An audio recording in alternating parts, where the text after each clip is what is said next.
Vivemos em um mundo onde a onda de terror e desastres tentam roubar a nossa paz, onde o mal sempre está tentando prevalecer.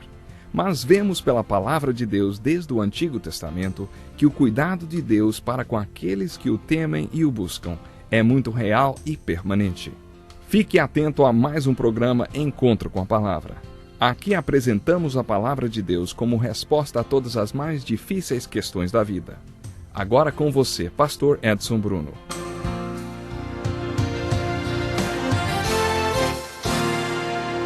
Com muita alegria damos as boas-vindas a você. É um prazer contar com a sua participação na continuação do estudo do capítulo 11 do Evangelho de João. Esse capítulo conta que Lázaro havia morrido e que Jesus foi para a sua vila para ressuscitá-lo. No último programa começamos a comparar Jesus com o pastor do Salmo 23. Para muitos, o Salmo 23 oferece tanto uma receita de vida como também uma perspectiva de morte. Comentamos no programa passado como Deus às vezes entra em nossas vidas e aplica uma intervenção que nos faça voltar para Ele. Muitas vezes Ele nos faz deitar para a morte para nos dar os pastos verdes, as águas tranquilas e o cálice transbordante.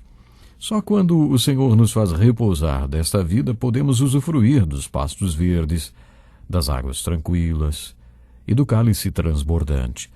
Mas, muitas vezes, nós nos levantamos novamente e os pastos secam, as águas ficam agitadas e o cálice seca.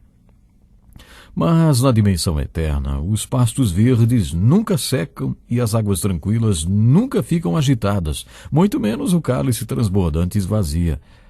Para isso, Deus precisa intervir na nossa vida mais uma vez e nos fazer deitar, e talvez esta seja a maior intervenção a que nos leva ao estado eterno. Na maioria das vezes, a vara que Deus usa nesta intervenção é a doença e a morte. É isto que nos leva para a próxima dimensão. E pode ser isto que João quis dizer quando citou estas palavras de Jesus em relação a Lázaro.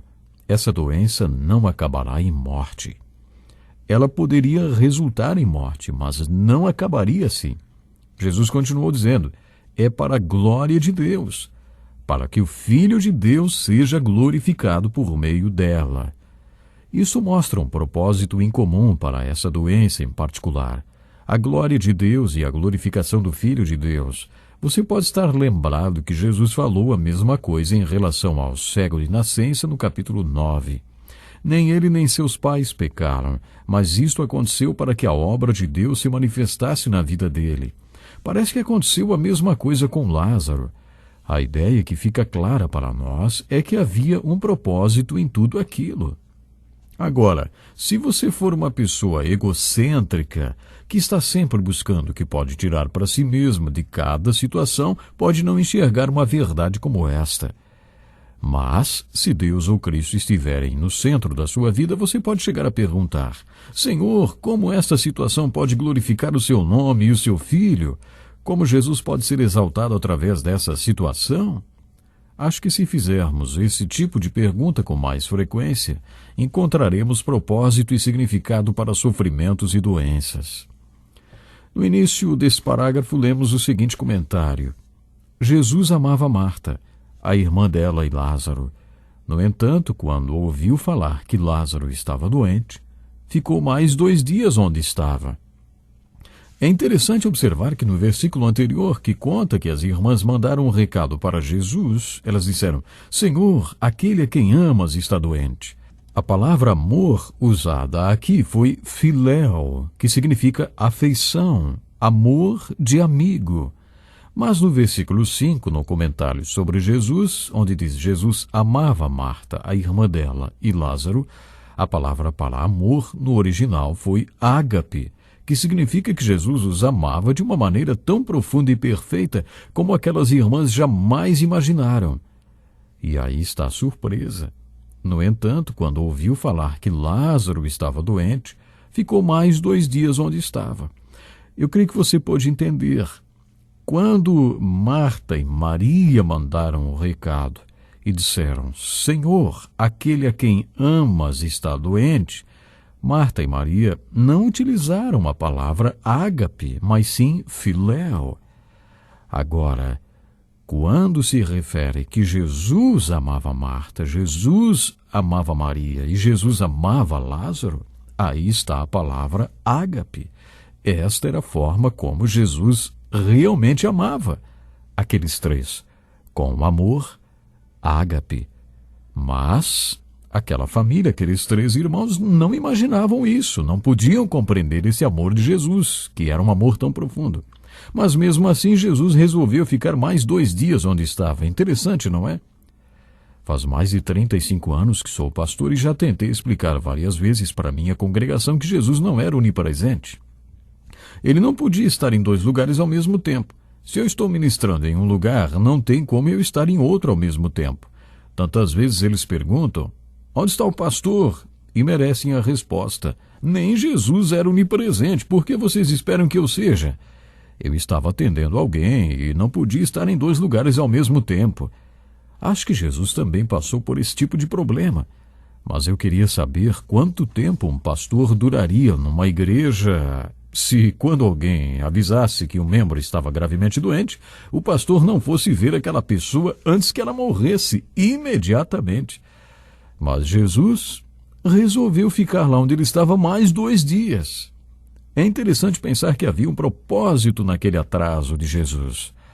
Acho que o capítulo 11 de João serve como uma síntese do livro de Jó. Fica claro que o Senhor Jesus estava permitindo que aquelas irmãs e seu irmão, a quem ele amava com amor ágape, passassem por este problema insolúvel, doença e morte. Através desse problema insolúvel, Deus Pai e Deus Filho seriam glorificados. A narrativa continua no versículo 7, dizendo assim: Depois disse aos seus discípulos, vamos voltar para a Judéia. Estes disseram, Mestre, há pouco os judeus tentaram apedrejar-te e assim mesmo vais voltar para lá? Jesus respondeu, o dia não tem 12 horas. Quem anda de dia não tropeça, pois vê a luz desse mundo. Quando anda de noite tropeça, pois nele não há luz. Depois de dizer isso, prosseguiu dizendo-lhes, nosso amigo Lázaro adormeceu, mas vou até lá para acordá-lo. Seus discípulos responderam, Senhor, se ele dorme, vai melhorar. Jesus tinha falado de sua morte, mas os seus discípulos pensaram que ele estava falando simplesmente do sono. Então lhes disse claramente, Lázaro morreu, e para o bem de vocês, estou contente por não ter estado lá, para que vocês creiam. Mas vamos até ele. Então Tomé, chamado Dídimo, disse aos outros discípulos, vamos também para morrermos com ele. Esse é o cenário dessa história maravilhosa contada no capítulo 11 de João. Jesus explicou para aqueles homens que era hora de seguir de volta para a Judéia, ou seja, Jerusalém, e, é claro, Betânia. E eles lembraram que, não muito tempo antes, como vimos no capítulo 10, Jesus quase foi apedrejado pelos judeus. Isto já tinha acontecido 2 vezes, no final do capítulo 8 e no final do capítulo 10. E aí perguntaram para Jesus, Mestre, há pouco os judeus tentaram apedrejar-te e assim mesmo vais voltar para lá? Prestem atenção na resposta de Jesus. O dia não tem 12 horas. Quem anda de dia não tropeça, pois vê a luz deste mundo. Quando anda de noite, tropeça, pois nela não há luz. Em outras palavras, Jesus estava dizendo, eu sei o que estou fazendo. Eu ando na luz, não fico tropeçando por aí afora.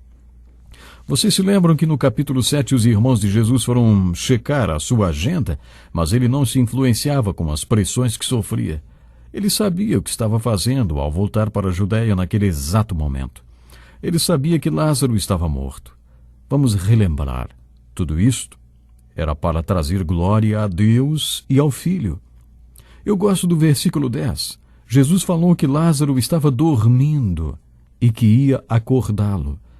Eles pensaram que, como Lázaro estava muito doente, provavelmente com febre, estivesse mesmo dormindo, e isto era um sinal de que ele sairia daquela. Aí Jesus teve que falar com todas as letras. Lázaro morreu, e para o bem de vocês estou contente por não ter estado lá, para que vocês creiam. Mas vamos até ele. Em todo o Evangelho de João encontramos resposta para a pergunta o que é fé. E aqui encontramos mais uma resposta. Para o bem de vocês, estou contente por não ter estado lá, para que vocês creiam. É interessante observar que os apóstolos acharam que Jesus estaria correndo um grande risco. Foi Tomé quem disse: "Vamos também, para morrermos com ele." Antes de comentarmos o versículo 17, a resposta de Marta e Maria e o grande milagre que se seguiu, eu gostaria de tirar algumas aplicações para a nossa vida do que vimos até agora. Lembre-se que no estudo do Evangelho de João estamos sempre respondendo as perguntas: quem é Jesus? O que é fé? E o que é vida? Então vamos à primeira pergunta. Quem é Jesus em João, capítulo 10? Nesse capítulo, ele é o grande pastor de ovelhas, o bom pastor de ovelhas. Para entender o que isso significa, precisamos conhecer o Salmo 23, ao qual nos referimos anteriormente. Se você tiver oportunidade, procure pelo livro do escritor Philip Keller, Nada Me Faltará. Esse livro se encontra através da editora Betânia. Esse livro vai ajudar você a entender o imaginário, a metáfora e a figura de linguagem presentes na figura do pastor e o que isso tem a ver com Jesus. Não esqueça, Philip Keller e o livro Nada Me Faltará. No Evangelho de João, cada capítulo oferece um retrato de Jesus como se fosse uma galeria de arte. Até agora, no capítulo 11 de João, como podemos responder à pergunta quem é Jesus? Jesus é como Deus no livro de Jó, que permitiu que o seu servo, a quem ele amava tanto com o amor ágape, passasse pelo problema insolúvel para que o Deus Pai e ele próprio fossem glorificados. Será que você hoje pode enfrentar os problemas que o afligem com esta perspectiva? Pode ser que Jesus, o Senhor amoroso, permita que você passe por algum tipo de problema para que você se volte para Ele e encontre nele a solução. Este é o Jesus nesta primeira parte do capítulo 11 de João. Isto é fé. Fé é crer que Ele permite essas coisas para nosso próprio bem. Fé é apresentar o problema diante dele com a convicção de que, estando sob seu conhecimento, você não precisa mais se preocupar. Coloque o seu problema diante de Jesus sabendo que Ele já o conhece. Ele é amor. Ele é onipotente. E Ele quer o seu bem-estar. E o que é vida? A vida não é um jardim de rosas. Vida é tudo que nasce em você. Vida é tudo que nasce em mim.